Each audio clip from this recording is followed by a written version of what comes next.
সাভারে শ্বাসের উদ্যোগে কমিউনিটি আউটরিচ প্রোগ্রাম অনুষ্ঠিত হয়েছে।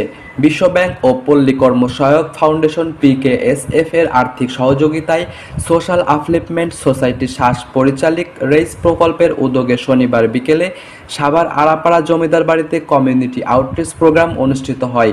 কমিউনিটি আউটরিচ প্রোগ্রামে শ্বাসের উপপরিচালক মঞ্জুর মোর্শেদের সভাপতিত্বে প্রধান অতিথি হিসেবে উপস্থিত ছিলেন বাংলাদেশ শিল্পকলা একাডেমির সাবেক উপপরিচালক আব্দুল কাদের তালুকদার।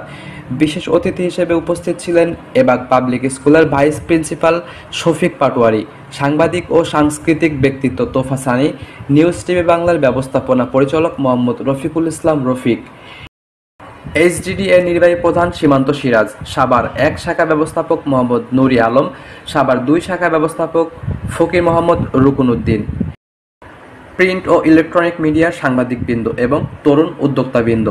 অনুষ্ঠান সঞ্চালনায় ছিলেন রেইস প্রকল্পের সমন্বয়কারী বাবুল মোড়ল।